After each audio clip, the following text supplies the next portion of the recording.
Aula de prática 6. Efeito fotoelétrico. Pablo Silva. O que é efeito fotoelétrico? Como ocorre? Do que depende? Para compreender o efeito fotoelétrico, devemos olhar a história e conhecer suas bases. No final do século XVIII, sabia-se que a luz era uma fonte de energia transmitida ou irradiada, emitida de um grupo de átomos e frequentemente absorvida por outro. Os cientistas desenvolveram um modelo útil dessa radiação, a onda eletromagnética. Neste caso, a luz se comporta como uma onda elétrica interagindo com a onda magnética, propagando-se através do espaço com velocidade aproximadamente de 3 × 10⁸ metros por segundo, que é a velocidade da luz. Esse modelo de onda explica a maior parte, mas não o comportamento da luz e de outras formas de energia radiante. O modelo, então, não estava totalmente correto. No início do século XX, Max Planck, um físico alemão, estudou esses comportamentos inexplicáveis que a teoria eletromagnética não conseguia prever. Planck descobriu um modo de prever matematicamente as observações reais da distribuição da energia.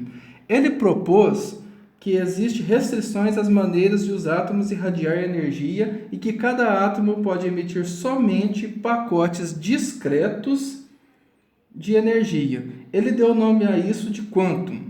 Ele propôs que a energia emitida de cada quantum é determinada pela frequência da radiação. Então ele criou essa equação aqui, ó. Energia é igual a constante de Planck vezes a frequência. Assim, ele calculou e usou para prever emissões de energia de átomos. O modelo de onda e o pensamento de Einstein. O modelo de onda eletromagnética previa que se uma frequência de espectro vermelho fosse transmitida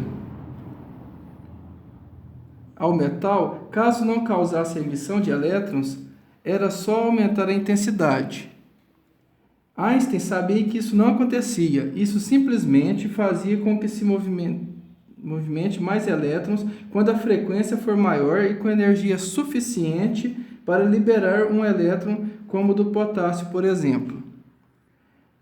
Assim, o efeito fotoelétrico só ocorre a partir de uma determinada frequência F0. A partir do momento em que o fenômeno tem início, a quantidade de cargas emitidas da placa é diretamente proporcional à intensidade da luz. Para frequências menores que F0, o fenômeno não ocorre.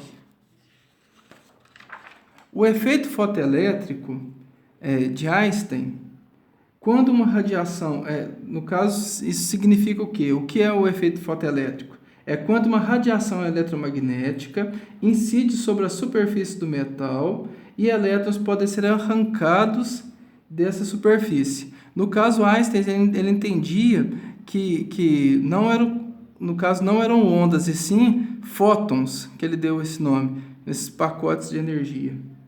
Albert Einstein sugere que a luz ou outra forma de energia radiante é composta de partículas, que são esses aqui, os fótons. Para que possa ser arrancados os elétrons do metal, é necessário que tenha a quantidade mínima de energia para vencer os choques com os átomos vizinhos e também para vencer a atração elétrica dos núcleos desses átomos. Esses elétrons, eles escapam aqui no caso, eles são chamados de fóton-elétrons. E a energia mínima necessária para um elétron escapar do metal corresponde ao trabalho φ, que é isso aqui, a função trabalho do metal. E cada metal tem a sua função trabalho específica, ou seja, o alumínio tem uma função trabalho, o zinco, e entre outros. Então, quando o elétron recebe a energia H vezes F, essa energia deve ser suficiente para superar a função trabalho do metal e assim o elétron escapar. Existe uma frequência mínima chamada F0, que é a função de corte, frequência de corte, no caso, no qual o elétron escapará do metal ainda com velocidade muito próxima de zero. No caso, quando você zera essa energia cinética máxima aqui, você encontra que a função trabalho do metal é igual a H vezes F0. Se você tem a função trabalho do metal, você encontra qual é a frequência necessária para você arrancar esses elétrons do metal. Se você tiver a frequência de corte e a constante de Planck, você sabe qual é a função trabalho do metal. Agora nós temos aqui um experimento utilizando a equação de Einstein para verificar o efeito fotoelétrico.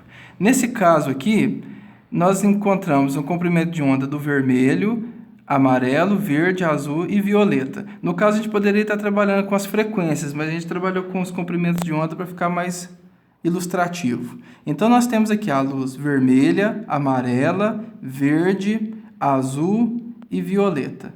No caso, nós temos os comprimentos de onda do vermelho 750 nanômetros, do amarelo 589 nanômetros, verde 569 nanômetros, o azul 494 nanômetros e o violeta 449 nanômetros.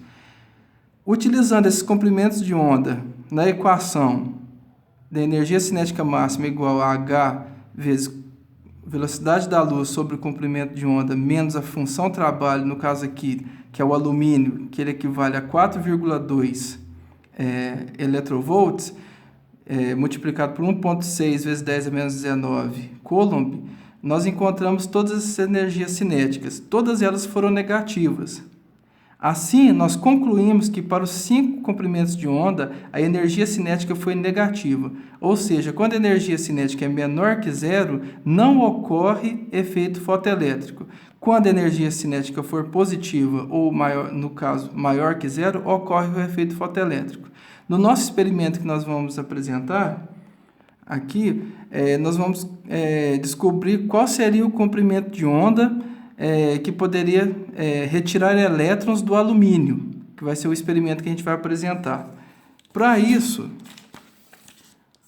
para a gente determinar esse comprimento de onda de corte e a frequência mínima de corte para ocorrer o efeito fotoelétrico, nós utilizamos a mesma fórmula de energia cinética máxima igual ao constante de Planck vezes F0 menos a função trabalho.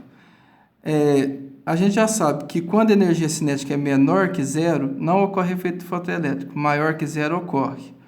No caso, a constante de Planck é 6,63 vezes 10 a menos 34 joules vezes segundo. A velocidade da luz é 3 vezes 10 a 8 metros por segundo. E a função trabalho do alumínio é 4,2 eV. Nesse caso, a gente transforma 4,2 eV vezes 1,6 vezes 10 menos 19 coulomb. Então, a função trabalho nossa é 6,72 vezes 10 a menos 19. Utilizando todos esses dados e mais esse da função trabalho, jogando na fórmula, a gente encontra o comprimento de onda de 295 vezes 10 a menos 9 metros, que equivale a 295 nanômetros, que é o comprimento de onda do ultravioleta. Portanto, é necessário um comprimento de onda de 295 nanômetros para que ocorra o efeito fotoelétrico. Utilizando a frequência de corte, que é a velocidade da luz dividido pelo comprimento de onda, nós encontramos o valor de 1,01 vezes 10 a 15 Hz, que é a frequência de corte, ou seja, a frequência de corte tem que ser 1,01 vezes 10 a 15 Hz e uma frequência maior e um comprimento de onda menor para que a gente consiga retirar os elétrons desse alumínio, que vai ser o que a gente vai mostrar no nosso experimento, como a gente não conseguiu retirar os elétrons do alumínio. Então é isso aí, pessoal. Muito obrigado.